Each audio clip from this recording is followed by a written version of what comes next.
G'day, I'm Mark from Self-Sufficient Me, and in this video I'm going to show you a low-cost way of growing chilies or hot peppers in plastic milk bottles. It's not just an utterly great example of recycling and repurposing, it's also so easy you'll be saying, how dare he come up with such a legendary idea? Let's get into it.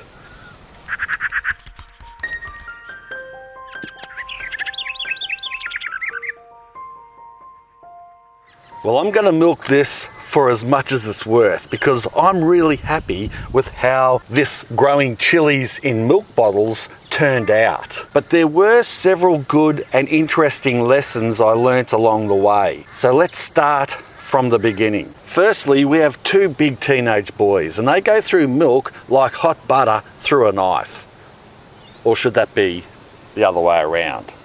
Regardless, they suck milk down by the gallons, and that's why we have plenty of these milk bottles spare. These are the 3-litre plastic bottles, and I find they're a good size for most plants, being big enough to hold a decent amount of growing medium. I roughly mark out the front of the bottle with a pen from the top, about ½ an inch out from the lid, and then the sides around 1/3 of the way down. Then using a box cutter, I simply cut out the front of the bottle, following the template. Normally I will cut out completely if I'm transplanting seedlings into the bottles. But because I'm sowing seeds, I decided to turn the bottles into mini greenhouses by leaving the top of the cutout attached, like a hinge, so the seeds would be protected from the elements and not dry out as easily during germination. Instead of using my own ingredients as a growing medium, I used a commercial premium grade mix that supposedly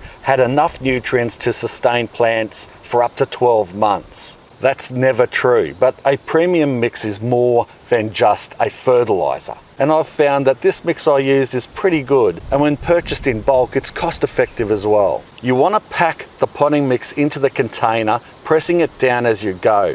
A good potting mix still won't be too heavy if you do this, but be careful if you're using normal garden soil, for example, or even other cheap mixes, as it might get too compacted and dense, causing root problems such as root rot due to poor drainage and other introduced pests or pathogens. After that, it's time to sow the seeds.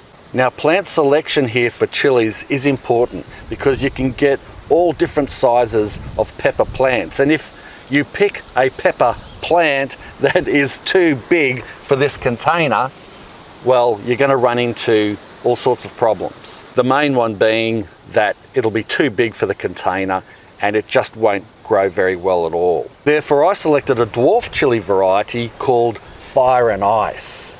Fire and Ice, what a cool name. Speaking of dwarf, what type of milk do you get from a dwarf cow? Condensed.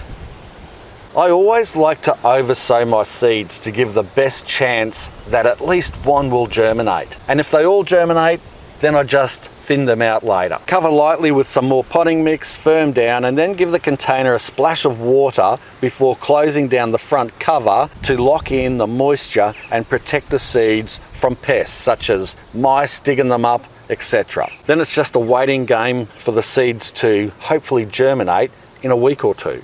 Now, there's another important step that I nearly forgot to demonstrate, and that's ensuring that the bottles have drainage holes in the base so that the containers don't get waterlogged.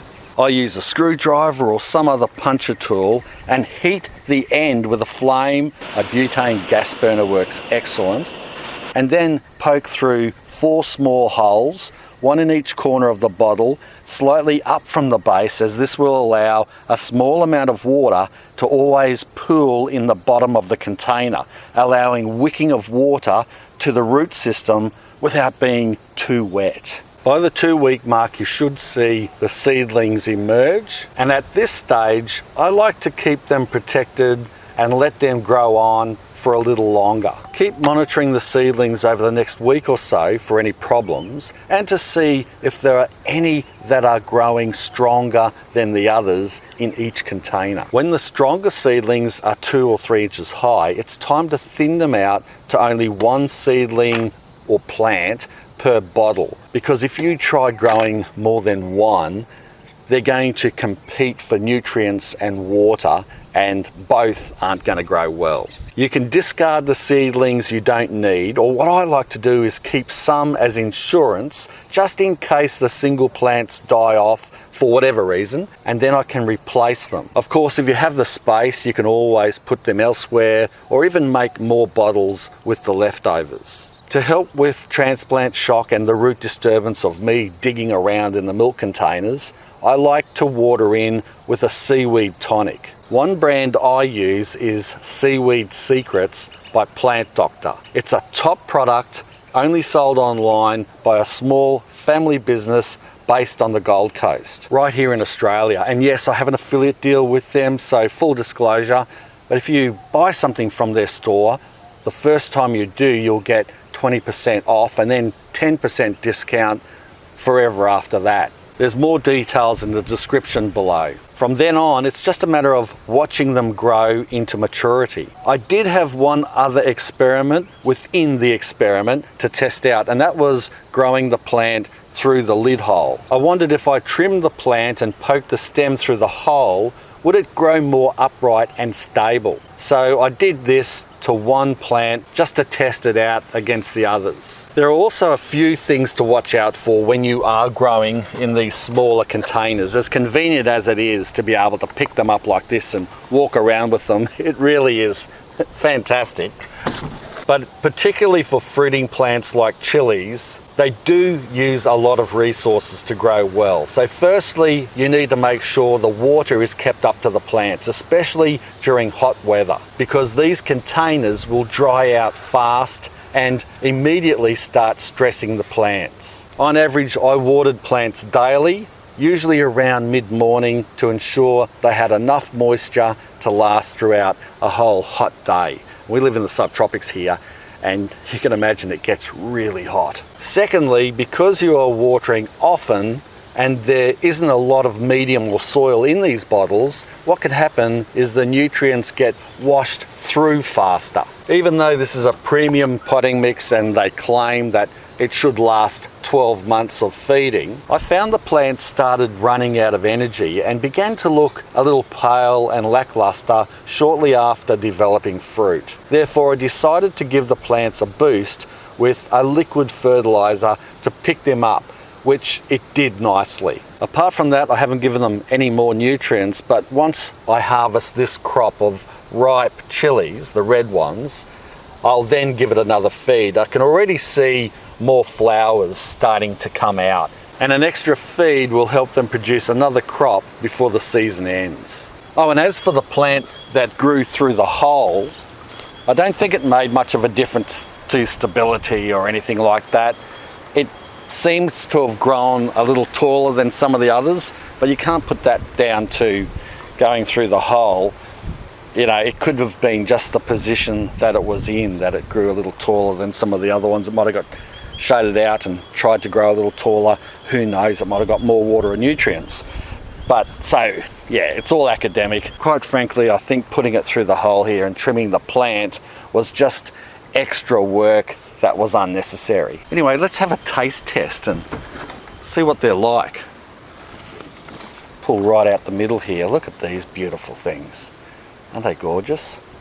So I think they are a hot chili. I can't remember now. I should have had a bit better look at it, shouldn't I? It's starting to dehydrate a little bit, that one. Not as juicy. Maybe I should get a juicy one. Yeah, this one here. But I'm going to harvest all of these anyway. I normally take the seeds out of these things when I'm cooking or eating them.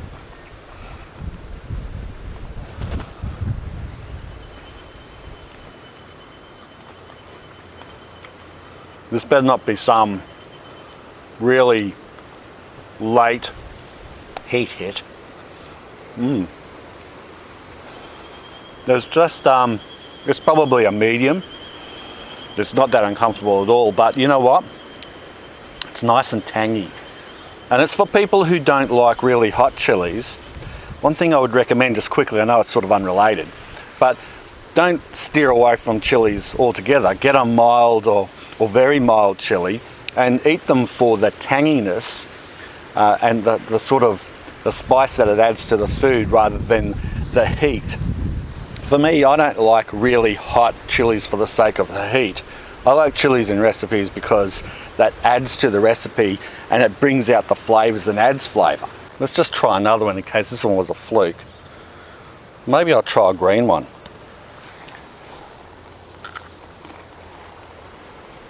Actually, it's kind of a shame that it's not really hot, because if it was, what I was going to do is run inside, and I wasn't prepared, but off the cuff I was thinking I'll run inside, I'll get a glass of milk and I'll drink that down. Well, that would have ended the video off nicely. No, they're really good. Anyway, fire and ice. I hope you enjoyed this video. If you did, make sure you give it a really red hot chili grown in milk thumbs up, and share the video around, because that really helps my channel out heaps, more than just about anything else. Sorry to speak while I'm eating. Don't forget to subscribe if you haven't already. And what did the cow say to the horse that was in her way? Move. Thanks a lot for watching. Bye for now.